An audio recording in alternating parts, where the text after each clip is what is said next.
Alors, c'est la première ronde. Vas-tu envoyer Todd Ewan sur Jeremy Roenick? M'as-tu passé pendant un beau innocent, moi, dans la Ligue nationale? M'a passé pour tout un beau innocent.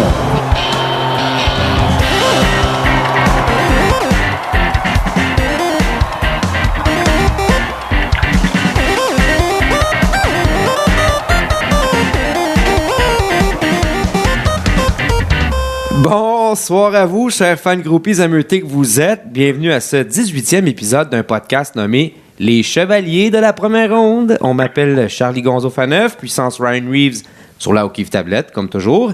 Je suis évidemment en compagnie de mes deux chevaliers d'assaut en studio, dans le boudoir. Comment ça va, les boys? Pas mal, Charlie. C'est pas ça, c'est pas nouveau, hein, toi? Mon entreclouche n'est pas guéri. La journée que ton entreclouche va bien aller, je m'achète un billet de l'Automax. Tu vas être millionnaire. Oui. Et du côté de Charles? Ben moi, ce que je veux savoir, c'est surtout toi, comment tu vas? Ben, moi, comme dirait ma mère, je suis un vrai excité de Beauport. Puis je sais pas quand elle disait de Beauport, c'est quoi cette expression-là? Je sais pas. Tout le monde à Beauport est excité. Ben, ils ont juste ça à faire, être excité. Bon. Ça coûte pas cher. En plus. Puis avec une bonne connexion Internet, tu peux être excité longtemps. Tout à fait. Bon, et voilà. Et donc, Olivier, toujours là, fidèle au poste, avec sa voix aussi chaude qu'un Stéphane Ouellette. Pas vraiment dans son prime, je dirais. Non, plus ou moins. Plus après avoir fumé un paquet de clopes au grand complet en s'allumant à chaque fois par le filtre. Les exportés vertes. Les fumes, parce que je les aime.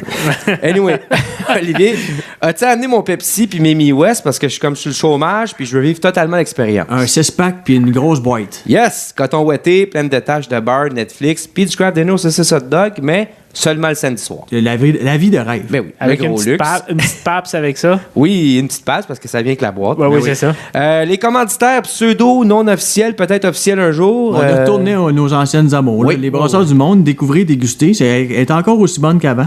Puis je l'avais d'ailleurs proposé un slogan. Un jour, peut-être qu'il y aura une ristourne. C'est « Un foie bien nourri vaut mieux que 2 Shane Carson, tu l'auras ». Toujours. Et est-ce que tu as mangé chez Marconi? Mais comme d'habitude, Ah, la faut le pizzeria mentionner. Marconi, qui nous commandite pas non plus, mais on aime les nommer. Un jour. Et Charles Bussière de la Hamel Premier, bruiteur officiel du podcast, mais aussi capable de parler, c'est un must. Oui, présent. Oui. Et as-tu amené mon bruit de... Parce que à chaque semaine, j'essaie de te surprendre avec un bruit spécial, puis là, je veux du Mike Tyson qui mange l'oreille de Evander Holyfield. Je pense que j'ai capté l'audio. On écoute? Vas-y. Ah, c'est bien ça. C'était pas pire, mais je cherchais quelque quoi de différent, peut-être plus animal.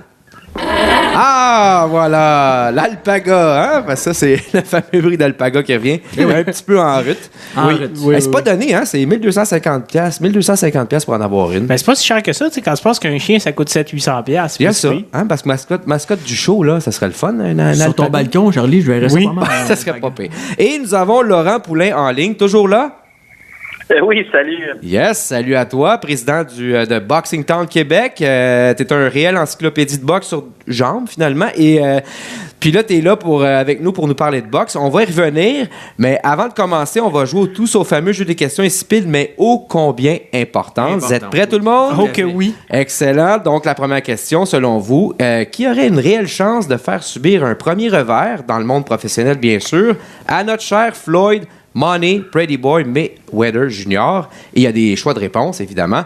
Donc, il y a Steven Seagal dans son prime, parce que s'il peut tailler un bonsaï sans ciseaux, j'imagine que il peut en donner pour son compte. On a un Transformer humain entre Chuck Norris et Jean-Claude Van Damme. Ben oui, la tête d'un fun de l'autre. On sait tous c'est quoi un Transformer humain. Et l'agent 728 dans son prime. Son nouveau livre pourrait s'appeler « Servir et asperger Mayweather ». Ou un hémorroïde géant qui crache du feu. Ben ça, c'est les Paxil qui viennent d'embarquer. Olivier. Ben moi, je dirais l'agent de 728, mais quand tu parles de servir et asperger, j'ai une toute autre image. C'est ça. Ouais, ben on y reviendra parce que je ne sais pas si l'avocat nous permet de parler Non, de ça. l'avocat, il veut jamais Du rien. côté de Charles. Ben, avec Mayweather qui s'aventure dans différents sports de Oui. combat depuis quelques temps, moi, je vais prendre The Undertaker dans un casket match. J'aime ça. Ça serait... D'ailleurs, il s'en vient. On l'attend. Ça- Et du côté de Laurent, ton choix. Ben, ça me rappelle quand l'Undertaker, il n'y avait pas l'Undertaker, mais Mayweather avait affronté le Big Show, puis ses gardes du corps, et il swingait des coups de chaise. Mais moi, je dirais tout à avec fait. la Wow. jante 728 aussi, juste pour souligner tous les démêlés que Mayweather a eu avec la justice. Oh, c'est bien ça. j'aime Oui, ça. oui, J'aime très ça, bon j'aime choix, ça. très bon choix. mon Laurent. OK, deuxième question. On se souvient toutes de la fois où Deontay Wilder avait défoncé la pauvre mâchoire d'un dos déguisé en mascotte. Nous autres, on s'en souvient parce que c'est pas mal notre moment préféré de 2018. Allez googler ça au pire. Fait que c'est ça. Qui, selon vous, Deontay Wilder devrait-il massacrer gratuitement pour le showbiz en ondes? On a des choix de réponse. Éric Salvaire à l'intérieur de Youpi. Il y aurait déjà le sous orange de prison. Et voilà. Gino Chouinard dans le bonhomme carnaval, quoique c'est sûrement le seul qui continuerait à rire comme un esti de moron. Tom Brady déguisé en Bill Belichick. Ça, c'est un fantasme. C'est personnel. Hein? C'est moi. Ou Anne-Marie Lozic déguisée en, je sais pas, là, quelque chose en plastique. Là, un dildo géant. N'importe quoi. En tout cas, c'est elle qui risque le moins, dans le fond, avec sa protection. Du côté d'Oli. Moi, je dirais le gars qui faisait le chest bras. Qui est assez tranquille de ce temps-là. Hein? Oui, il est tranquille. On serait dû pour y en sacrer une bonne. Ben, ça ferait du bien. Du côté de Charles. Ben, moi, je vais prendre Tom Brady, oui. mais dans le costume de Pat Patriote, qui est la mascotte des Pats. Oui, c'est comme il tient qu'à se faire défoncer une mâchoire. Là. J'aime ça. Et du côté de Laurent? Moi, c'est tous ceux qui vont partir des fausses rumeurs de transactions dans le prochain mois. J'aimerais ça qu'ils n'aient jamais le temps de nous la dire, que Wilder les pince. Yes. Les pinces avant qu'ils commencent. Yes, on est avec toi. Merci. Les fameux sites. On peut pas en nommer, malheureusement. DLC. Mais bon, c'est ça. OK, prochaine question et dernière. Lequel des personnages du jeu Punch-Out aurait le plus de chances de réussir une vraie carrière dans la boxe professionnelle? C'est une bonne question, ça. Oui, parce que surtout quand c'est toi qui les écris, Oli, moi, je les adore, ces questions-là. On a Soda Popinski, parce qu'il ressemble étrangement à Sergei Kovalev, en plus rose puis en moins bête. On a King Hippo, parce que Mark Ramsey, ben, il aurait juste à y montrer comment pas se faire puncher dans Beden comme un gros cave. On a Mike Tyson, parce que, Mike Tyson, esti. Ou Glass Joe, parce que il peut pas faire pire que beaucoup de poids lourds mexicains. Du côté d'Oli. Ben, moi, je dirais Don Flamingo. Moi, un homme qui se présente sur le ring avec une fleur dans la bouche puis qui fait une petite danse. Là. Moi, là, je trouve ça manque dans la boxe professionnelle. Ouais. Un peu de salsa. Et du côté de Charles? Ben, moi, Olivier vient de me scooper parce que moi aussi, j'avais pris Don Flamingo. On a un match parfait. Ben oui. Avec ses pas de danse, il pourrait étourdir ses adversaires et séduire les ring girls. J'aime ça. Et du côté de Laurent? Moi, c'est de loin Soda Popinski parce qu'il a l'air d'un bon. Il y a Régis Lévesque qui a déjà dit on fait pas de champion du monde avec des servants de messe. Fait qu'imagine, tu remets Popinski sur le droit chemin, il est gaucher en plus. C'est vraiment mon choix pour devenir champion du monde. Il se brasse un peu les totons puis il fait des swings. Ça serait bon, ça. C'est bon, ça. On vient de se chauffer l'ambiance bien comme il faut. Puis là, je parle pas de la fausse qu'on avait fouillée dans le wasabi de ma collègue japonaise pour savoir si... l'avocat nous fait signe qu'on ne pas parler de cette fois-là. Arrête ça là. Mais avant, évidemment, ce podcast est offert en format Néo-Cheap. Et la devise qui est de mise avec le Néo-Cheap est la suivante. Vous êtes prêts, tout le monde? J'en prendrai pour $1. Et voilà, Laurent s'est pas mouillé. Ça fait quelques semaines que nos invités ne se mouillent pas dans ce jeu. Coco-là est terminé. Mais t'auras pas ta bière, mais c'est pas grave. J'ai complètement oublié. Je le sais dans l'émotion. Tu vas être obligé de boire de l'eau, c'est pas grave. Donc, je suis impressionné, puis là, j'ai pigé. Ouais, c'est normal, ça arrive à tout le monde. Laurent Poulain, on t'a en ondes. On veut que tu nous racontes un peu ton background, tes projets du moment, puis comment réussir à passer une soirée réussie avec une ring girl. Vas-y, c'est à toi. Ben moi, la boxe, ça vient un peu du fait que j'étais un peu fou, là. J'écoutais tous les galas de boxe qui se produisaient, même ceux dans l'après-midi en Russie. J'ai jamais rien. C'est très rare que je manque un gala de boxe. Puis un jour, j'ai découvert Facebook. Oui. Là, j'ai vu des sites de boxe passer. Puis là, il y a eu Boxing Town Québec. Puis j'avais tout le temps une opinion sur tout. Je donnais des prédictions. Puis là, le gars de Boxing Town, un jour, il m'a appelé. Puis il disait, viens donc m'aider tant qu'à être partout dans les commentaires. Écrit des statuts. Là, j'ai commencé à écrire des textes. Puis tranquillement, pas vite, j'ai même pris... je pense pas que mon employeur m'écoute. Là, j'ai commencé à prendre des journées, des après-midi pour être partout dans les conférences de presse. Puis tranquillement, pas vite, on a réussi à se faire accréditer. Puis Régent Tremblay, comme un peu, ce qui est arrivé, c'est qu'un soir, ils m'ont invité dans un show, puis tout le monde, il y avait des spécialistes, des entre guillemets, autour de la table, puis ils ont tous déclaré que David Lemieux allait battre Billy Joe Saunders relativement facilement, puis c'était un show qui était un peu commandité par Eye of the Tiger, puis là, j'ai passé en dernier, puis j'ai dit, Billy Joe Saunders va gagner toutes les rondes, il va danser autour, tout a tombé en place, puis là, Régent s'est mis à vraiment trouver que j'avais des bonnes prédictions, puis on s'est liés d'amitié, puis là, il me plug en ondes, il me plug dans le journal, puis je vais vous le dire, là, c'est non officiel, mais c'est mon gérant aussi. Fait que Oh, quand même. ça a vraiment aidé à lancer un peu mes affaires. Puis encore aujourd'hui, j'étais dans le journal. C'est un peu lui. 91.9, c'est un peu lui un peu. Fait que, Ben, faut dire que tu as écouté c'est mon tellement amour de la boxe. ouais, puis t'as écouté tellement d'événements de boxe puis de combats Je de vais vous boxe. donner un truc, tu sais, Oui. un truc pour être vraiment bon, là. Ben, pas vraiment bon, je vais rester humble, mais le truc. Non, mais c'est pour vraiment Olivier, là, il prend des notes pendant Ouais, que tu j'ai- parles. j'ai- essayer, c'est ça, là. Je sais pas, Olivier, si t'as une blonde, c'est pas une bonne idée, genre. Si tu veux vraiment performer, faut pas que tu mettes une blonde entre tes projets, puis parce qu'une blonde, ça te laissera pas écouter un gars-là le samedi après-midi, puis 2 postes en même temps le samedi soir. C'est clair, c'est clair. Mais ça, c'est bon pour bien les affaires, Tu ouais. sacrifies des années, tu sais, tu sacrifies du temps. Moi, j'accepte de sacrifier un 20-25 ans, vieux garçon. On y va avec la carrière. C'est un très bon choix. Puis au besoin, tu fais décongeler le foie qu'il y a dans le congélateur. Puis ça peut servir. Ah oui. Il y a ça. Ben, faut que tu fasses ta vaisselle. Ça, c'est plate. Les changements d'huile aussi. Ouais, il y a ça aussi. Ben oui, c'est ça. C'est des affaires qui arrivent. Mais au moins, tu es un spécialiste. Puis Régent Tremblay, ben. Le reconnaît. Mais je suis pas un spécialiste, je dirais que tu sais, c'est plus comme un passionné, parce que Ouais. des fois, je parle à des vrais spécialistes, puis là, on parlait de claguettes, ils vont commencer à me parler de jeux de pied, puis je comprends rien pantoute. Tu sais. C'est plus, moi, ce que j'aime beaucoup, c'est l'histoire autour des combats, la frénésie, comment qu'on vend les combats. J'aime embarquer là-dedans un peu, parce que je vais vous le dire, là, je pense même pas que je peux lancer un jab. C'est le côté WWE, là, un peu, là. Ouais, j'aime les L'enrobage. On aime bien ça, nous autres aussi. Ben, c'est mon go, le côté qui me plaît aussi, là, effectivement. Côté technique de boxe, je pourrais pas faire des entrevues avec Marc Ramsey puis avoir l'air crédible, là. J'aime je m'entendrais surtout bien dans avec les- Régent, justement, là. Dans les dernières années, tu sais, quand tu suis la boxe, il faut que tu sois un expert de réseau de télé. puis En de- plus, ouais. qui gère qui, puis même quasiment aussi les procédures judiciaires. Je me rappelle d'un excellent texte d'Olivier Daigneault qui parlait de Beterbiev, puis Yvon Michel, puis la Cour, puis on est quasiment en train de devenir des experts juridiques aussi. Effectivement, c'est tout ça qui rend ça si intéressant, dans le fond.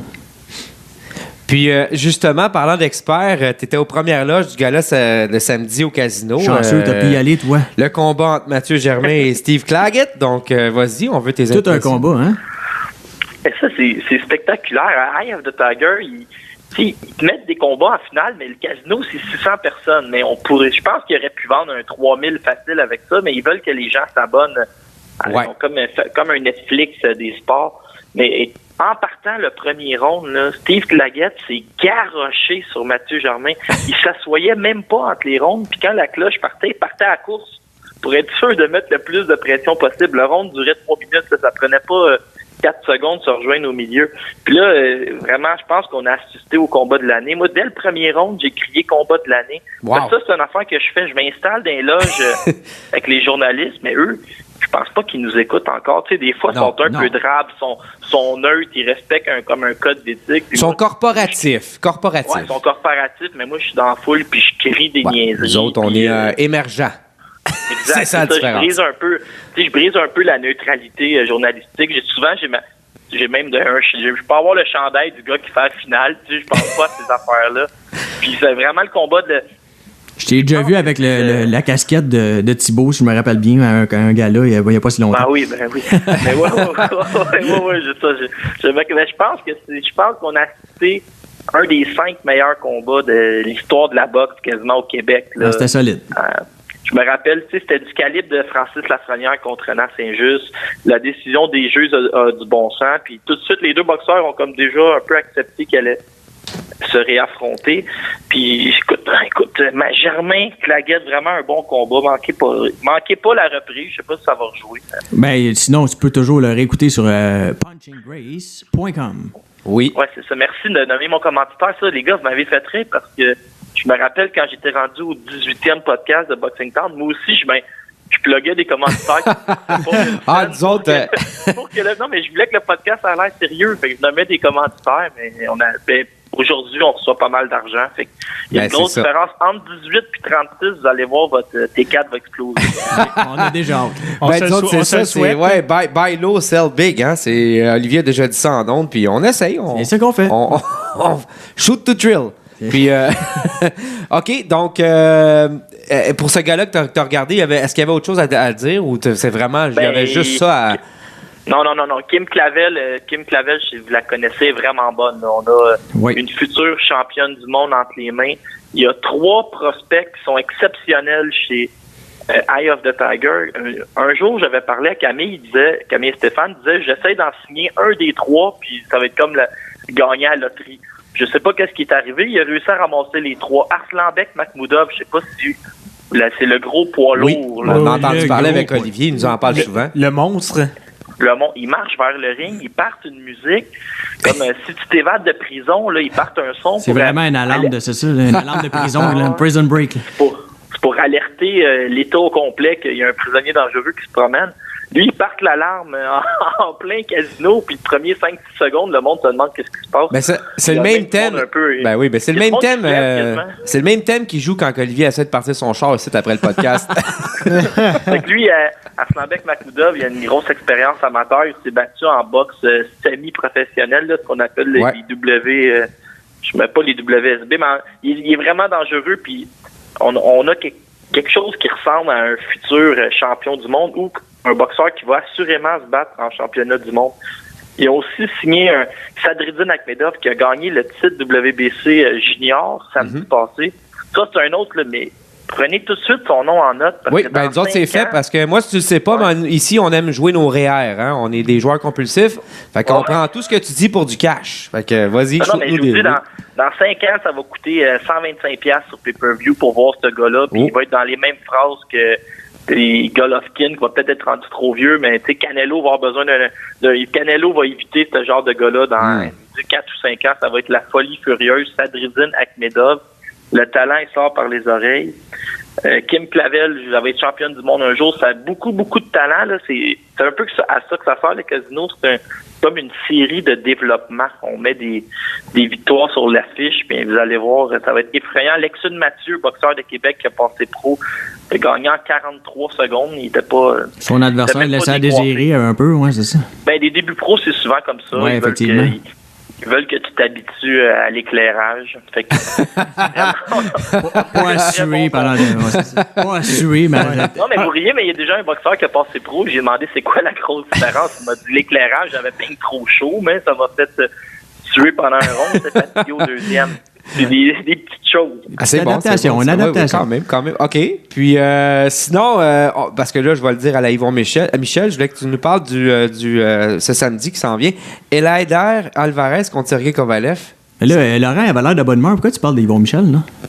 Excusez. Oui, Yvon Michel, là, je pense que je peux vous conter l'histoire. Là. Je suis pas ici, tu peux dire ce que tu veux. On a un avocat qui est sur le cas tout le temps. Oui. Yvon Michel, il m'a littéralement barré partout. Là. Je pense qu'il a même essayé de me faire barrer. Tabarouette. Hey. De toute façon, moi, les contacts que j'ai avec Jim, c'est niet. Fait que je peux pas vraiment me faire barrer. Mais toi, tu vis le rêve, là, se faire barrer par Yvon Michel. Tabarouette, j'aimerais ça que ça m'arrive. On va jaser de boxe. Là, j'ai envoyé des dick pics puis il m'a pas barré, moi. Ça, c'est l'autre histoire. Ouais. Donc là, oui, c'est dans l'histoire, quand c'est arrivé que ça a pris 3 ans avant que Adonis Stevenson affrontait jamais son aspirant obligatoire qui était Eleider Alvarez. Ouais. Moi, je me tiens au resto-bar le coin du métro. Oui. Je sais pas si vous l'avez lu dans le journal. C'est le resto-bar qui a donné à manger aux Colombiens quand ils sont arrivés ici puis qu'il n'y avait rien. Il habitait les deux. Il leur a payé le loyer. Le propriétaire, il capote sa boxe. Puis là, il a vraiment beaucoup aidé. Puis là, moi, je me suis lié d'amitié avec Eleider. Puis là, peut-être que quand je vous dis que je suis pas un vrai journaliste, là, c'est que j'étais tellement intense dans ce dossier-là, puis j'aimais tellement Eleider que des fois, j'y allais fort un peu dans certains textes, comme j'ai déjà écrit Yvon Michel doit-il quitter le groupe Yvon Michel? Parce que, non, mais je trouvais, tu sais, souvent, il venait voir les journalistes, puis il disait, il regardait tout le monde dans les yeux, puis il disait, c'est officiel, le prochain combat, c'est contre Alvarez. Puis, quand il savait très bien que ça se passait pas, c'est ça. 2 semaines après, on fait des revanches contre Andrés Fonfara, où il allait chercher des Russes comme Dimitri Sutotsky, qui n'était pas classé dans le top 50, puis là, il nous le vendait comme la faveur du... Ouais, c'est ça. Il gagnait des excuses, puis Bernard Barré nous disait qu'il avait déjà été champion d'un État à quelque part en Russie. Fait que j'étais allé, tu sais, faut pas mélanger amitié puis journalisme. Non. Ça me permet de le faire parce que... Il y a eu un creux de vague assez profond chez Jim il y a quelques années, là, justement dans les années où Adonis était surprotégé par Par le groupe Yvon Michel, on dirait que c'est ça, là, il fallait pas y toucher, là, puis c'était leur champion. C'est difficile quand t'es pas nécessairement un blogueur, mais tu sais, au début, je me disais, je vais vous le dire, là, je faisais quasiment attention parce que je voulais pas perdre mes accréditations. Tu sais, j'étais tellement fier d'aller des gars-là. Ben oui. Là, après ça, je me suis dit, à qui je veux plaire vraiment? Un promoteur qui me regarde même pas ou aux gens qui s'abonnent sur ma page puis qui me lisent. Fait que j'ai choisi le partisan au détriment peut-être de faire plaisir à un monsieur qui semble m'en vouloir, mais c'est pas, on va s'en sortir. Nous autres, on t'aime. Ouais. Donc, sinon, pour le combat Alvarez-Kovalev, ça va être on met nos REER sur qui, là? Là, j'aimerais ça, mais justement, j'aimerais ça vous mettre en garde, tout le monde. Oh, attention. Là, il y a recul de 2 ans et demi, 3 ans. L'homme le plus dangereux au monde, c'est Sergei Kovalev. Ah, oui. Tu faisais juste donner son nom dans une oreille de quelqu'un qui boxait à 175 livres, puis il s'effondrait. T'sais. Puis là, Andre Ward est allé le battre à 2 reprises. Mais là, on va jaser du premier combat. Ça s'est fini 114-113. Le score était correct, mais tout était correct entre 114-113 pour Ward ou 116-111 pour Kovalev. Ouais, c'est ça. Il y avait comme 5 chances, il y avait comme 5 résultats logiques sur 6 qui donnaient Kovalev, puis le 6e est tombé sur Ward. Il refait ce combat-là 100 fois, le premier, puis les juges devraient avoir 5 fois sur 6 Kovalev gagnant. Là, on arrive à la revanche. Kovalev, je pense qu'il perdait par 1 point. Puis les coups qui sont rentrés étaient quand même assez bas. Il y a un coup bas, ouais, c'est ça. On parle de 2 controverses. Un gars qui a perdu une seule fois pour vrai, c'est contre Eleider Alvarez. Mais encore là, les juges donnaient 5 rondes à 1 pour Alvarez. Les 2 autres juges donnaient 4 rondes à 2 pour Alvarez. Puis là, il a sorti le gros coup de poing. Puis là, on s'est mis à vanter la stratégie de Marc Ramsey. Puis j'ai écrit il y a 2 semaines que Marc Ramsey est le meilleur entraîneur au monde, mais quand même, c'est pas une stratégie de perdre 5-1 dans un combat puis espérer slugger un gars. Là. Ça a marché dans Rocky. Oui, ça a marché en fait, Rocky, c'était pendant 11 rondes. Ouais, c'est ça, pas 5. Ouais. Donc 14, c'est vrai que c'était des 15 rondes pendant Rocky, c'est vrai. T'sais, Olivier va s'en rappeler, là, au 4e round, j'ai vraiment vu quelqu'un manger une volée comme ça. Là. Alvarez se fait frapper à 2 mains par Kovalev. T'entendais une mouche voler dans le bord. Là. Oh oui, non, c'était tranquille.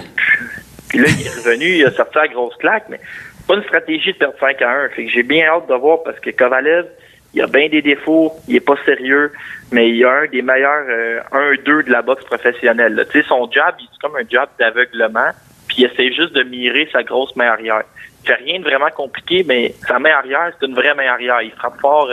Pour vrai, il est dangereux à tout moment. Puis les codes des parieurs sont sortis, puis tu sais, Alvarez, il est légèrement favori. Tu parles de gager tes REER. Oh. Oui. Je sais pas, tu sais, fait que la logique donne Alvarez favori un petit peu, mais on va avoir un combat, puis Kovalev, c'est une boîte à surprise, tu sais jamais dans quel état d'esprit il va se pointer. C'est une poupée russe à surprise. C'est un gars qui est un peu fou. Ouais. C'est un gars qui est un peu fou, je sais pas si vous vous rappelez, j'ai plein de bonnes anecdotes. Vas-y, on a le temps, on en veut. Jean-Pascal avait engagé un psychologue sportif qui s'appelle Robert Schinke pour décortiquer le comportement d'Eleider Alvarez. Ah ben là, ça. Pas d'Eleider Alvarez, de Sergei Kovalev. Puis là, il avait dit, une mise en scène, là, c'était un peu brouillon. Puis tu sais, je veux dire, un gars de 34 ans qui fait ça, je trouvais ça bizarre un peu. Jean-Pascal avait dit, tu sais, je suis correct pour faire le poids. Il avait sorti des bananes de son sac. Parce qu'il dit, toi, Kovalev, tu dis que les Noirs, on est des singes. Puis il avait essayé comme de lancer bananes. Puis c'était John David Jackson qui avait pété les plombs. Fait que là, qu'est-ce que ça donnait? C'était Jean-Pascal qui s'engueulait avec l'entraîneur de Kovalev. Hein. Puis Kovalev était assis sur sa chaise bien tranquille, puis lui, jamais sorti de son plan de match, jamais sorti de ses gonds.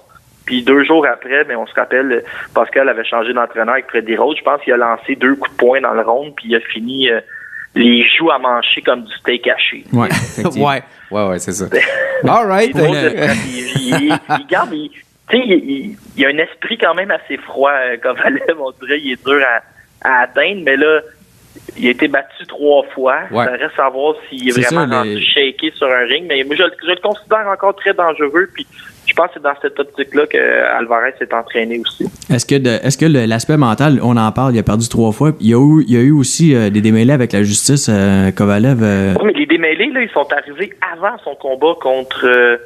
Non, ça je le sais, mais pareil, les accusations ont été portées. Tu sais, ça a sorti au grand jour dernièrement. Est-ce que tu penses que l'aspect mental de de Kovalev a été assez ébranlé pour que ça ait une incidence sur le combat ou pas du tout? Juste pour préciser, avant que tu répondes, Laurent, je faisais une petite recherche, puis Kovalev, en fait, oui, les accusations sont tombées, mais il va être correct. Il faut qu'il se rende en cours seulement au mois de mars, donc c'est après le combat. Après le combat, mais pareil, ça y plane au-dessus de la tête quand même. Là.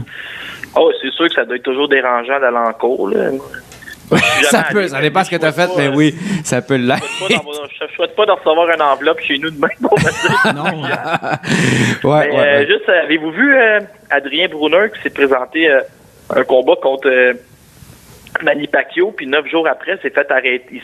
Il était convoqué dans 2 États américains différents pour 2 causes d'agression sexuelle. Puis 3 jours après le combat, il était aussi cédulé pour, je pense, conduite dangereuse dans le trafic. C'est même pas présenté. Là, je pense qu'il est recherché, en tout cas. Mais Adrian Broner, on parle pas d'une tête brûlée. Là. Non. Puis son chèque de paye est déjà passé en frais d'avocat. En frais d'avocat, c'est exactement ça. All right, Laurent, sur ces belles paroles, malheureusement, le temps nous pousse dans le cou. Fait que on va être obligé d'en arrêter là. Mais écoute, on t'aurait pris pendant 1 heure. C'est sûr qu'on va te réinviter. Puis d'ici là, c'est sûr que moi, je vais mettre mes REER sûrement sur Kovalev. Là. Tu m'as convaincu. J'habite pas loin de où vous êtes, là. Je connais mes références avec le Marconi. On se tape une Marconi, puis on l'invite dans le boudoir là-bas. Oui. Là, on hésite. Je chasse mon perron, je risque de vous entendre. Non, mais en même temps, j'ai aimé aussi la référence à mon hood qui est Hansik avec le coin du métro. C'est dans mon bout, ça. Fait que, écoute. C'est vrai que tu viens de faire un tour, hein? Je vais de temps en temps. Merci, Laurent. C'était vraiment un plaisir et très instructif de parler avec toi. Merci beaucoup. Parfait. Salut, les gars. Je retourne écouter l'épisode de la semaine dernière. OK, super. Merci. Bye. Alors là, on va passer au moment d'ouvrir la 2e bière. Hein? Oui, c'est l'heure. On est rendu là. Ben oui. Attends, j'avais soif. On peut-y aller en canon, presque. C'était pas pire. C'est moi qui a pas mis le doigt dans la pinouche. La pinouche, pas toi, t'avais hâte. Ouais, attends un peu. Moi, Là, le son a arrêté de nous faire des glitches, fait qu'on va avoir bien du fun. Puis Charles, il aime ça dans un verre. Oui, c'est ça. Toujours. Parlant de Charles, froide. On a la fameuse chronique de Charles aujourd'hui qui va nous parler de... parce que moi, je la prends toujours quand tu me le lances. Là. Le professeur, on va l'appeler le professeur. Le professeur, Le professeur, moi, je vais continuer sur la lancée de parler du combat d'Alvarez et de Kovalev. Ouais. Mais je me prétends vraiment pas comme un expert de boxe. J'aime ça, mais moi non plus, je n'irais pas me risquer à faire une entrevue avec Stéphane Larouche ou Marc Ramsey. Par contre, je peux vous faire une petite biographie de qui sont en fait Eleider Alvarez et Sergey Kovalev. On va commencer par Alvarez, 34 ans, né à... J'espère que mon espagnol est bon. Apartado, en Colombie. Apartado, Colombia. Me gusta la Colombia. C'est une petite ville de 165 000 habitants. Alvarez, Storm, de son surnom, est champion WBO depuis sa victoire contre Sergey Kovalev le 4 août dernier à Atlantic City. Et il présente une fiche de 24 victoires, aucune défaite et 12 victoires par KO. Il a débuté sa carrière professionnelle à Montréal en 2009 sur une carte qui avait comme tête d'affiche à ce moment-là Joachim Alcide. Donc ça donne une idée là, du temps. En fait, ça fait 10 ans maintenant. C'est Bernard Barré qui l'avait repéré, si je peux me permettre cette expression-là. Et Marc Ramsey a accepté de le prendre sous son aile et lui fait la promesse dès le départ de l'amener en championnat du monde s'il applique les conseils qu'il lui donnera. Et maintenant, 10 ans plus tard, on peut dire que Viva Marc Ramsey, Colombia. Oui, voilà. Par contre, dès le début de sa carrière, c'est un peu ce qui m'a... Une carrière, en fait, remplie d'embûches tout au long. Il y a eu toutes sortes de problèmes. Déjà avec les papiers. Avec les papiers, c'est ça. C'est justement ça. Entre novembre 2009 et mai 2011, il n'a pas pu boxer. Il était retenu en Colombie, justement, pour des problèmes de visa. C'est pas évident. Non, c'est sûr. Mais par contre, dès que ça s'est réglé, il réussit, il fait quelques combats à partir du mois de mai 2011 et obtient un premier combat pour une ceinture qui était celle de la NABO, une NABO. La NABO. La ceinture North American Boxing Organization. Voilà, qui est un peu un titre mineur. C'était son 7e combat et il remporte la ceinture par KO au premier round contre un certain Emiliano Cayetano. C'est ça. Connu de sa mère. Oui. Surtout. Voilà. Parce qu'il ça a l'air qu'il doit de l'argent. Oui, c'est ça. Un an et demi plus tard, c'est là qu'il affronte vraiment son premier adversaire, disons, crédible, Edson Miranda, qui à ce moment-là présente une fiche de 35 victoires et 8 défaites. Bon, évidemment, il était peut-être un peu sur le déclin à ce moment-là, mais Alvarez bat par décision. Mais reste que Miranda avait quand même affronté plusieurs gros noms au cours de sa carrière, dont Arthur Abraham, Kelly Pavlik, Andre Ward, que Laurent nous parlait tantôt. Ouais. Et on se rappellera aussi le spectaculaire KO que Lucian Boutet lui avait passé en 2010 aussi. Donc, il remporte cette victoire-là. Poursuit son chemin en affrontant des boxeurs corrects pour essayer de gonfler sa fiche, justement, jusqu'à temps qu'en 2015, on lui place un certain Isaac Chilemba dans les pattes, qui lui donne une excellente opposition, mais Alvarez l'emporte par décision majoritaire. Et à ce moment-là, la ceinture WC argent était en jeu. Donc, c'est vraiment là qu'il se retrouve là, dans les classements là, des 175 livres. Et aussi, c'est un peu le début de... Il se place aussi en position pour affronter le champion Adonis Stevenson. Et là, c'est le début de la saga. Va-t-il l'affronter? Ne va-t-il pas l'affronter? On confirme qu'il ne l'affrontera pas. Il ne l'affrontera pas. C'est assez surprenant. Ça n'arrivera jamais non plus. Je pense que non. Mais en quête de reconnaissance du public québécois, on place Alvarez face à des icônes de la boxe au Québec dans la première moitié de 2017. Dans l'espoir de se refaire une crédibilité de revenir dans les classements mondiaux, Lucian Boutet accepte de se battre contre Alvarez en février 2017 au centre Vidéotron. Malheureusement, pour Boutet, qui semblait au bout du rouleau, il baisse pavillon au 5e round après une rafale de coups d'Alvarez. Et en principe, ça devait permettre à Stevenson d'affronter à Alvarez d'affronter Stevenson, mais ça, finalement, c'est les principes. Non, c'est ça, c'est ça. Ça n'a pas grand-chose chez la firme Yvon Michel. Oui, exactement. Là, on peut se permettre de... Mais pardon. Mais il faut encore une fois, je me répète, ça fait des années que je suis chroniqueur boxe pour le premier round et un autre site avant. Puis oui. Content d'avoir des contacts avec le groupe Yvon Michel. Zéro open bar. Même pas un acknowledge, là, même non, pas on sait que vous existez. Fait que... Mais le plus, c'est que Alvarez est aussi représenté par le groupe Yvon Michel. Non, bien sûr. Mais bon. Quelques mois plus tard, en fait... On me confirme qu'on ne l'accueillera pas au podcast comme invité. Non, je ne penserais pas. Non, il y a ça. Ça va être pas mal sûr et certain. Je pense que notre chien est mort, là. Je ne m'attendais pas de voir M. Michel. J'espérais, mais ça a l'air. Ah, moi, on ne sait jamais. Hein, il va venir se défendre. Ou peut-être que la bière va l'inciter. Je sais pas. Peut-être une petite bière des Brasseurs du Monde. Brasseurs du Monde, ça fait son bonhomme de chemin. Hein? Exactement. Bravo. Bref, tout ça pour revenir à Alvarez qui, ne pouvant affronter Stevenson, c'est là qu'il se tourne vers Jean Pascal. Encore une fois, pour Alvarez, c'est une chance d'augmenter sa crédibilité, sa visibilité au Québec. Faire un peu d'argent. Hein? Aussi un peu d'argent. C'est un combat local, Régis en parlait. Les combats locaux, c'est ça qui vend. Ben oui, qu'est-ce pas ça? Et finalement... Finalement, c'est Alvarez qui domine le combat et remporte une décision majoritaire. Il y avait cependant un juge qui avait donné un combat nul, tandis que les autres avaient donné 116-112 et 117-111. Ça avait fait une mini controverse à ce moment. Non, mais Alvarez avait clairement gagné. Oui, non, c'est ça. En fait, 116-112 et 117-111, c'était pas mal dans le target. Mais bref, M. de Carufel l'avait échappé cette fois-ci. Ça y arrive des fois. Oui. Bref, ça devait donner encore une fois la chance d'affronter Stevenson, mais évidemment, le combat ne s'est jamais matérialisé et Alvarez reste inactif pendant plus d'1 an avant d'obtenir vraiment un cadeau du ciel de la part de Kovalev qui lui offre la chance de se battre contre lui pour la ceinture WBO. Pour Kovalev, c'est une défense optionnelle. Puis dans l'entourage du champion, on croit qu'Alvarez est un adversaire crédible qui va donner une bonne opposition, mais qui ne devrait pas trop l'embêter. Oui, c'est ça. Et surtout que Kovalev, lui, à ce moment-là, vient de rebondir de belle façon après 2 défaites contre Andre Ward. Il avait passé le chaos successivement à un certain Shabransky et Mikhalkin aussi. Mais Shabransky, c'est sûr. C'était 2 combats. Il était revenu sur le sentier de la victoire, mais c'était 2 combats ordinaires. Là, on va se dire les vraies affaires. Là. Oui. Mais bref, pour lui, c'était comme après avoir perdu 2 fois contre Kovalev. C'était comme il avait besoin de ce genre de combat-là. Là, mais revenir de cette manière-là, disons que ça n'avait pas mis trop de... Non, c'était comme...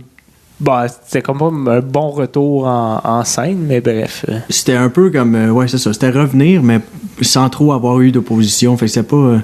On avait remis le chemin, le train en marche, mais c'était pas.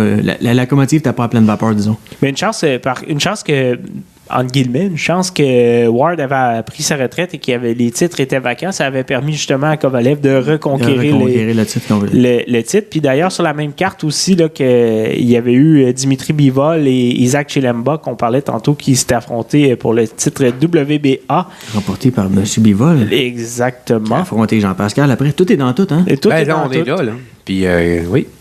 Donc, c'est ça. Puis, bon, on connaît la suite. Alvarez, finalement, après avoir tiré de l'arrière 5 rounds à 1, passe le KO à Kovalev. Et c'est maintenant lui qui est le champion.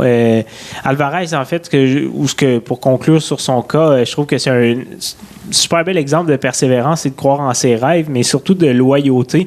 Après, avoir eu des problèmes de visa, s'être retrouvé en Colombie, ne pas pouvoir boxer, comme Laurent le disait aussi, un propriétaire de restaurant qui paye pour son logement et tout, il est resté fidèle aussi à ses collaborateurs qui sont Yvon Michel, Marc Ramsey, son gérant Stéphane Lépine, et finalement ça a payé parce que là il vient de signer un contrat avec Top Rank et ESPN pour les 7 prochains combats qui vont lui rapporter au moins 1 million par combat. Cool, c'est bon. Donc c'est excellent pour lui. Et la revanche contre Kovalev va se produire cette fin de semaine, le 2 février. Et on parle aussi que le prochain combat, si Alvarez gagne, pourrait avoir lieu au Québec, quelque part à la fin du printemps. Excellent. Donc, elle reste à voir. Oui. Et du côté de Kovalev, Du côté de Kovalev, le Crusher, lui va tenter de reprendre... Soda Popinski. Soda Popinski. Oui. Et va tenter de remettre la main sur la ceinture WBO qu'il a détenue 2 fois entre août 2013 et à septembre 2016 et de novembre 2017 à août 2018. Il a sensiblement le même âge que Alvarez et il présente actuellement une fiche de 32 victoires, 3 défaites et un verdict nul, dont 28 KO quand même. Ouais. C'est quand même un bon ratio, 28 KO en 32 victoires. Il est né à... Oh, mon russe n'est pas bon. Kopex. K-O-P-E-Y-S-K. Bon, bonne chance. Mais après 2 bières, c'est plus difficile. Oui, c'est plus difficile. Je pense que même après 0, ça serait difficile. Après 0. On pourrait dire Saint-Georges aussi, ça serait pas vraiment grave. Non, c'est ça. Hein? Saint-Georges de Beauce. De Beauce. Non, de Coppens. De Coppens. Saint-Georges de Coppens. Ah, OK, c'est Saint-Georges de Coppens. On peut l'abrévier à Saint-Georges. Ça va être ça. Donc, Kovalev décide, après une carrière amateur, disons, correcte, de s'expatrier pour se lancer dans la boxe professionnelle parce qu'en Russie, on mange des patates. Hein? On mange des patates, puis aussi... Vodka, patates, puis c'est ça, il reste 500 à faire. On trouvait aussi en Russie qu'il n'était comme pas le meilleur dans cette catégorie de poids-là et que ses chances de pouvoir vraiment percer n'étaient pas très bonnes. D'ailleurs, son principal rival à cette époque-là... Ah, les petits oiseaux! Les petits oiseaux. Ça, voilà. C'est le fun quand ça arrive. Parce que... c'est comme le test pour savoir si vous les entendez à la maison. Oui, tout à fait. C'est pas juste nous autres qui est fous. C'est le printemps qui arrive. Oui, c'est ça. Ça réchauffe le cœur des enfants. Les oiseaux, ils ont eu fret, sont rentrés dedans. Oui, ce que j'allais dire, c'est que le principal rival de Kovalev à ce moment-là, au début de sa carrière professionnelle, est un certain Arthur Beterbiev. Oui, on le connaît. Oui, on le connaît. Qui lui aussi a finalement décidé de s'expatrier parce qu'il était tanné de manger des patates, probablement. Pour toutes les mêmes raisons. Kovalev doit sa carrière aussi à un certain Egis Klimas. J'espère que ma prononciation est bonne. C'est Georges. C'est Georges. On peut l'abrévier. Georges Klimas. Et voilà. Georges Klimas. Et voilà. Qui avait vu en lui un talent de boxeur, puis qui le met en lien avec l'ex-entraîneur de Holyfield, Don Turner. Et à ce moment-là, la division des mi-lourds n'est pas la plus prisée. Et Klimas doit subvenir aux besoins, un peu comme Alvarez, doit subvenir aux besoins de Kovalev, payer pour son appart, la bouffe et tout. Et aussi, parlant de ce Klimas, il est aussi le gérant d'un certain prodige, Vasil Lomachenko. Donc, il a le flair pour dénicher des bons Russes au fin fond de la Sibérie, ou je sais pas trop. C'est pas mal là. Ça se passe. Saint-Georges. Bref, après 17 combats un peu significatifs entre 2009 et 2011, il se retrouve dans un combat avec Roman Simakov, à qui il passe le KO. Bon, un autre KO de plus, vous direz. Mais le problème, c'est que Kovalev va recevoir une mauvaise publicité car Simakov ne se remettra pas de ce KO et va décéder quelques jours plus tard. Donc, c'est un peu la même situation que ce qui est arrivé avec Stevenson. Ouais, là, sur le coup, il semblait popper, puis finalement, lui, s'en est pas remis, par contre. Donc, c'est une première... C'est un peu ce qui l'a mis sur la map, mais en même temps, pas de la bonne façon. C'est pas pour la bonne façon, non. Exactement. C'est vraiment en 2012 qui s'associe avec John David Jackson comme entraîneur qui l'amène à l'autre niveau. Et il passe le KO à un certain Darnell Boone que les amateurs québécois vont connaître parce qu'il a déjà affronté Stevenson. Et cette performance lui vaut un contrat avec Main Event qui lui amènera vers une première chance à un titre mondial contre Nathan Cleverly en août 2013 et il lui règle son cas en 4 rondes et met la main sur la ceinture WBO.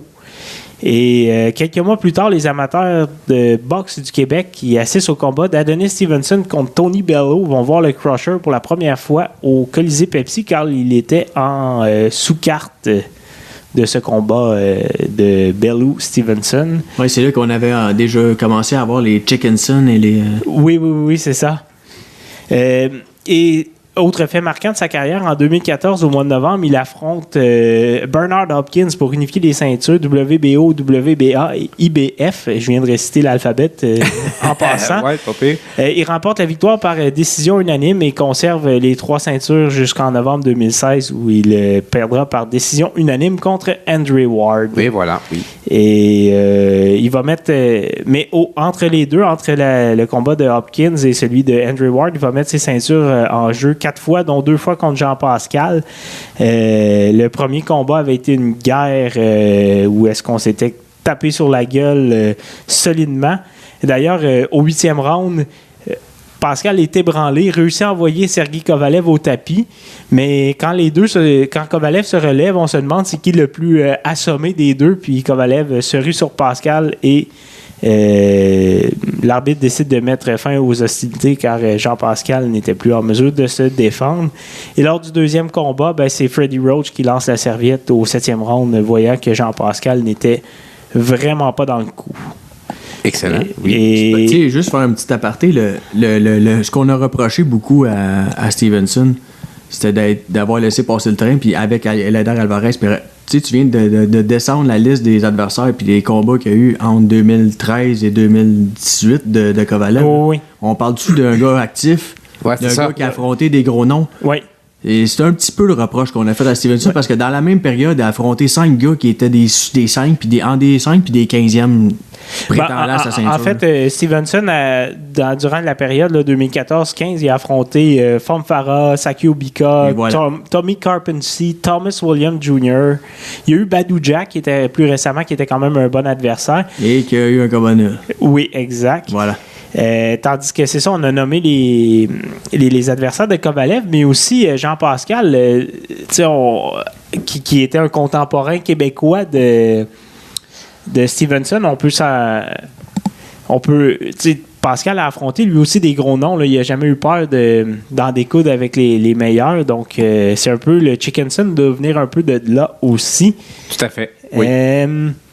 Bref, après avoir perdu ces 2 combats contre Andre Ward. Finalement, Kovalev décide de faire appel au service de Buddy McGirt pour se préparer pour ses combats suivants. Mm-hmm. Et bref, c'est ça. Comme je l'ai mentionné plus tôt, il a affronté Shabransky et Mikhalkin dans des combats corrects pour reprendre le titre. Et ça nous amène au début de la chronique. Mais ce que je voulais revenir en terminant sur Kovalev, ce qui retient un peu l'attention, c'est un peu ses histoires hors du ring. On a parlé tantôt de la poursuite là, pour assaut sur une femme. Là. C'est pas un truc sexuel. Il aurait plutôt donné une claque à la gueule pour dire ça. Écoute, quand il écoute pas. Oui, c'est ça. Hein? Mais il a aussi admis, Kovalev, que c'était un party animal dans ses combats. Dans le fond, il se pétait la face, fumait des clopes et ses camps d'entraînement étaient plutôt des camps de remise en forme au départ avant de... Finalement, un Stéphane Ouellette russe. Exactement, mais la seule différence, c'est qu'il a réussi à se hissé dans les hauts sommets de la boxe malgré Ouais, ben lui, tout. il a affaire avec des bons entraîneurs russes hein, qui ont des bonnes méthodes. On l'a vu dans Rocky 4, hein, comment Ouais, ça fonctionne. en fait, c'est ça, lui. Bonne piqûre à bonne c'est un- place. Kovalev, c'est un Russe, mais en fait, il est entraîné par des Américains la grande majorité Ben de là, sa il y a carrière. le combo des deux parfait. C'est ça. La différence, c'est entre la vodka et la 50, je pense. Je pense que c'est là, puis c'est plus là que ça Oui, se passe. ben c'est ça, c'est parce que la vodka, tu prends moins de poids avec ça. Tu hein. prends moins de poids, ça te remet sur C'est le meilleur piton pour la le lendemain. santé, Le là, lendemain on va se matin, le t'es dire, capable là. d'aller faire ton jogging quand même. C'est ça. Quand t'as bu 24-50, là, Et le jogging le ça lendemain te tente matin. moins. là. C'est Ouais, lourd, c'est lourd. c'est plus difficile, C'est oui. lourd, oui. Mais en fait, sa vie, selon lui, selon ce qu'il disait dans une entrevue qu'il a accordée à Sports Illustrated, sa vie a changé là, un peu après le deuxième combat contre Andre Ward. Et il, disons, roulait un peu à grande vitesse sur l'autoroute en Russie et il y avait une voiture qui s'est amenée en sens inverse devant lui. Et pour l'éviter, il s'est lancé dans le champ. Quand même. Et il a évité, en fait, c'était une forêt finalement, il a été chanceux, il n'a rien touché, il a été blessé très mineur, là, quelques coupures, rien de trop grave, mais ça lui a fait réaliser qu'il y avait des gens autour de lui qui comptaient sur lui pour assurer leur survie. Oui. Il s'est rendu dans un monastère en Grèce, passé quelques jours, prier et tout, et depuis ce temps-là... Un a born remis again Christian. Et voilà. Incroyable. Et donc, c'est ça. Il décide de reprendre sa vie en main, change son alimentation, fait moins le party et fait à noter comme ça. Il va aussi se chercher un baccalauréat en éducation physique. Ben, au tant qu'à travers rien de ça. faire, tu sais, hein, ben c'est ça. Remplaçant à l'école secondaire Cadorette. Ben, C'est ça. tu sais, hein? Puis, Les choses vont bien. il va y mettre au pas les élèves. Ça va Oui, rouler. oui, oui. Bref, c'est cela. Ça Oui. fait le tour de M. Kovalev aussi. Donc, vous connaîtrez un peu mieux les deux boxeurs. Et voilà, donc si vous avez vos REER à jouer ce samedi qui vient, vous en savez davantage maintenant grâce à cette super chronique très détaillée de Charles, qui ne fait jamais les choses à moitié, Le professeur. qui a même merci. eu droit à des petits oiseaux pendant qu'il Ben oui, bien parlait. sûr. Oui, ça m'a un peu... Et un live. C'était un peu déconcentré. Donc, Un live aussi. Ouais, Ben ouais. oui, on a eu un live, j'ai fait ça. ben voilà. justement. Mais là, on va passer à la chronique d'Olivier. Et qui dit chronique d'Olivier dit thème de Hey, boxe. je suis Parce vraiment qu'Olivier, c'est content, comme notre professionnel. Puis là, ça a parlé pas mal de boxe aujourd'hui. Vraiment content, Habituellement, les là, gars, c'est- on il ne a reste plus rien. On a parlé que de boxe. On a C'est tordu un- l'éponge, là. un- Il reste plus rien. Puis C'est- pour de vrai, oui, parce que tu sais, j'ai pas parlé à Laurent avant Ouais, le podcast, puis justement. on parle un petit peu des mêmes trucs, mais ce que je voulais faire dans le fond, c'était un petit peu rendre hommage, pas pour dénigrer personne, là, Non. mais rendre hommage au groupe Eye of the Tiger Management parce que le bassin de talents qu'ils ont créé, là, c'est genre Camille et Stéphane en tête, là, Anthony Descarrés, etc. Tu sais, ils sont allés chercher la filière kazakh qui a remonté le niveau de leurs jeunes, parce qu'il y a des Ouais. jeunes québécois, des jeunes de Saint-Hyacinthe, de Il y en a Trois-Rivières. partout, là. Il y en a partout. On a parlé tu sais, je les nommerai pas toutes, mais Kim Clavel chez les filles, Ouais. Vincent Thibault. Et c'est vraiment, tu sais, il y a vraiment du beau talent au Québec aussi. Mais ils sont allés chercher, écoute, Sadreddin Akhmedov, Laurent en a parlé tantôt, chez les 154 livres. Marc Ramsey l'a pris sous son aile. Il y a eu un petit conflit avec Stéphane Larouche puis le groupe Eye of the Tiger Management à l'automne.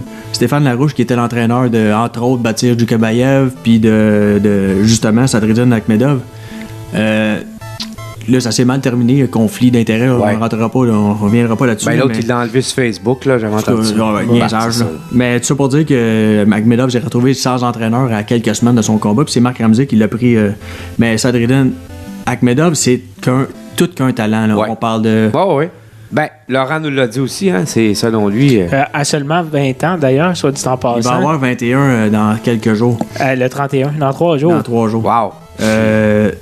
Tu sais, il a été comparé dans son jeune temps, dans sa carrière amateur, à Gennady Golovkin. Là. C'est tout un compliment. Là.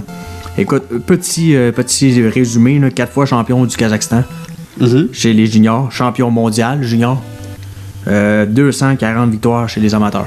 J'ai-tu dit qu'il avait juste 20 ans? Ouais. 240. C'est fou. Quoi, il en Ah. faisait plus qu'un par jour, hein? C'est à toutes les fins de semaine, donc j'en descends 3-4. Là. C'est un petit peu ça. Mais vraiment, là, écoute, un talent pur, là, tu sais, du Sidney Crosby, du Connor McDavid, là, si je veux faire une analogie hockey, Ouais. là. Oh, Ben, c'est ouais, ça, là, on un est là. exceptionnel, un gars qui sort du lot à tous les 20 ans, là, ben, ça, c'en est un. Là. Fait qu'il va être extrêmement... Tu sais, là, on a la chance de le voir au Casino de Montréal pour 50$. Mais Quand éventuellement. il y a des billets à vendre et que Sadreddin Akhmedov, ça sur la carte, là, déplacez-vous si vous êtes amateur de boxe. Là. Allez voir ça, ça vaut la peine. Pendant que ça coûte pas trop cher. Ouais. Arslanbek Makhmoudov, encore une fois, je reviens là-dessus. Chez les poids lourds, c'est toujours une catégorie un petit peu plus touché, là, parce qu'on est à un coup de poing de. Tu sais, on peut en parler à Simon King. Là. Ouais. On prend du recul, là, Simon. Hein? c'est pas nécessairement évident comme catégorie. Là. Non, faut lire des livres un petit peu, là, puis se calmer le cerveau. Oui. Parce que ça prend juste Une bonne. C'est Une terminé. bonne bien placée, puis on s'en reparlera plus. Makhmoudov, par exemple, 29 ans, 6 pieds 5, 250 livres. seulement. Oui, tranquille. Là. Il a battu Jason Bergman en fin de semaine, qui avait affronté en sparring, entre autres, Tyson Fury. Ouais. Entre autres, Deontay Wilder, le massacreur de mascotte. Ah ouais. Notre préféré. Il est allé dire après le combat que le Russe est encore plus puissant que ces deux-là. Là. Il a probablement jamais affronté quelqu'un. Il dit, tu sais, il est brouillon et tu vois qu'il commence, que c'est pas un talent de boxe inné qu'il faut falloir qu'il travaille. Mais en puissance, la puissance des coups, c'était, écoute, 6 victoires, 6 KO, 6 rounds. Ouais. Chez les pros. C'est du, Parce que du gros stock. C'est 6 rounds, c'est les 6 combats, ça, là. Oh. Ouais. T'avais compris, hein? Ouais. J'avais Non, fait des mais comme, calculs. juste pour élément de précision, dans le cas de Bergman, bon, c'est peut-être pas le plus grand boxeur là, avec une fiche de 27 victoires, 16 défaites et 2 nuls, mais c'est quand même un gars qui a fait 45 combats et qui en a décousu aussi en sparring En avec sparring plusieurs. avec des donc, grands. il y en a vu d'autres aussi. Donc, Effectivement. Et puis, il y a celui qu'on parle un petit peu moins dernièrement, mais qui était à Rimouski au mois de novembre, Steven Butler, chez les poids moyens, dans la même catégorie que David Lemieux, que Canelo Alvarez, de Gennady Golovkin, excusez, troisième guerre. Oui, c'est des choses qui arrivent. Il a juste 23 ans, Steven. Ouais. Tout jeune encore. Combien? 26 et 1, ça fiche. 26 et 1, 23 ans. oui, 23 KO. sur 23 26. KO. Il est classé 11e au WBC, 15e à l'IBF et maintenant 5e de la WBO, qui est la ceinture détenue par Demetrius Andrade. Un bang-bang, toute une claque arrière, là, encore une fois. C'est tout un cogneur. Et pas aussi expéditif, peut-être pas aussi puissant que David Lemieux là, Ouais. au niveau du... Mais je pense qu'au complet, là, à son âge, là, mais je pense qu'on peut faire un parallèle entre les deux, dans le fond. Là. Ce que David a amené quand il est arrivé et ce que Steven Butler a démontré jusqu'à date, je pense qu'il y a un parallèle à faire entre les deux. Là. Fait que the sky is the limit pour le jeune s'il est sérieux, s'il prend ça à cœur puis qu'il s'entraîne, qu'il écoute les gens qui sont en arrière de lui, qu'il le conseille. Je pense Oui, il a que fait- encore une fois, il peut se rendre dans les plus hautes sphères puis aller jouer avec les grands, aller faire des sous, tu sais, des beaux gros dollars. Un peu de dollars. J'ai deux choses que je voulais dire par rapport à ça. Il a fait du ménage dans son entourage, Steven Butler, chose Entre qui autres, était oui. une très bonne chose. Oui. Et je pense l'autre très bonne chose, ça va faire bizarre de dire ça, mais l'autre très bonne chose qui est arrivée, c'est d'avoir perdu contre Brandon Cook. Ouais. Je pense que Ça lui a remis les idées en place, je pense. Exactement. Il a pris. Je pense que c'est ça. À la base, il l'a pas pris au sérieux, Brandon Cook. Puis il a montré que Ouais. tu peux pas arriver dans un ring puis pas prendre quelqu'un au sérieux. Là. Fait que j'avais plus une note. On est rendu là, hein? C'était tout. Ben, OK, t'as bien fait de faire ça court parce qu'on a eu beaucoup d'informations C'est sur beaucoup la trop. boxe en ce podcast. Je t'étourdis, là. Donc, DJ, parle-nous la toune de la fin on est de retour avec le Mega Scratch Ouais. et un petit coup de changement de beat et avec l'ordinateur. Le DJ Charles. Ça joue, là. Voilà, c'est déjà la fin de cet autre merveilleux épisode des Chevaliers de la Première Ronde. Merci d'encourager ce podcast en partageant massivement. Allez également liker la page de la Première Ronde sur le champ. Bien sûr. Là. Là, allez-y. Ou là. On va vous Direct attendre. là. hein. Ah, on l'a vu monter. Oui, on a entendu Pour de la nouvelle fraîche 24 heures sur 24, including et tout, un code d'éthique qui n'est pas à négliger. Écoutez ce podcast, placez vos neurones à off, oubliez vos problèmes de la vie. Puis de temps en temps, on vous parle du sac de chips aussi, hein? C'est comme Bien un sûr. 2 pour 1. Puis là, cette semaine, il y avait une Australienne qui s'est faite mordre par un serpent parce qu'il a surgi de la cuvette pour la mordre. Voyons. Puis moi, j'aimerais ça que ça m'arrive parce que me faire mordre par un serpent dans la toilette, ben ça serait comme la meilleure... ce serait ce que j'aurais vécu de plus proche d'une relation sexuelle depuis des mois. Ah ben oui, hein. Mais pourquoi pas? Puis, Pourquoi pas? parlant de serpent, ça m'en prendrait un parce que j'ai des écureuils qui défèquent sur mon balcon. C'est dégueulasse. Vous l'avez vu? Moi, j'ai Ben été oui. obligé Je sais plus quoi faire. de la merde d'écureuil. Il y en a sur la table, sur le balcon, sur le bac, il y en a partout. Puis en plus, au fret qu'il fait, ça fait des crottes dures. C'est Des ça. roches. Puis au début, je pensais que c'était le pocheur du coin qui laissait des échantillons gratis. C'était pas pas ça. La SQDC qui faisait la livraison à non, domicile. C'était pas ça. Donc, c'est ça, sac de chips cette semaine, c'est tout ce qu'on avait à dire Il n'y là-dessus. avait pas grand-chose. Il n'y avait pas grand-chose. Fait que quand Le sac était vide. Quand le sac de chips est vide, là, c'est parce qu'il n'y a vraiment rien à dire sur l'information du Québec et du monde entier. Alors, merci à Laurent Poulain qui est venu partager beaucoup d'informations avec nous cette semaine. Allez écouter son podcast, c'est Boxing Town Québec. Oui, allez-y. Allez le suivre sur Twitter si vous voulez de l'information, c'est là que ça se passe. Oui, tout à fait. Merci à mes deux co-animateurs, Charles Bumel-Assière et Olivier Daigneault. Tout le plaisir a été pour moi. Oui, merci pour à Charles nos... aussi. Ben Oui, oui, sûrement, puis pour partager. Charlie aussi. De temps en temps, quand j'ai le temps. Merci à nos 94 auditeurs. On va en nommer quelques-uns comme d'habitude, du name dropping. Fait Tout que le temps. on stocke vos Facebook, c'est notre passion. Fait que mettez Qui ça qu'il y a public. cette semaine? Ben, on a Jean-Guy Boulanger. Jean-Guy, hein? Oui, oui, magnifique photo avec le bonhomme Michelin. Ah ben c'est important ça. Puis on sait pas s'il y a mal à l'entreclouche, Sûrement. mais sinon c'est du chômage. Fait que moi puis lui, on a beaucoup de choses en commun. Ah ben ouais, Ouais. Charlie, tu t'es fait un ami? Oui, je pense que oui. Fait que je vais le adder après le show. Ben j'imagine. On a Jérémy Major Gauthier. Là, on parle de voyage. C'est un gars plein de vie qui aime Scooby-Doo. Ah ben oui. Parce qu'il Des y avait mimes beaucoup de de- Scooby-Doo. Beaucoup de partage de Ouais, Scooby-Doo. des mimes. Il y a plein de mimes de Scooby-Doo. Un beau jeune homme. Ouais. Mais on avait Simon Poulain aussi. Hein? Simon Poulain? Un blanc. Salut Simon. Simon Poulain, oui. Simon Poulain. Guitare, drapeau de la Confédération, des chars, des ouais. bateaux. Ouais, ouais. Puis on a un moteur à vendre Johnson, 20 horsepower, en bonne condition. Combien, ça? Ben, ça, le prix, je le savais pas. Ah, c'était 200$. Mais il a peut-être servi à aller cacher des corps de chats morts dans le milieu du lac, mais en Pas très grave. bonne condition. Pas grave. Brave. Belle Fait que activité. vous appellerez Simon si ça vous intéresse. Belle Ouais, activité appelez de la Simon Saint-Jean-Baptiste. Oui, c'est vrai, ça. Très vrai.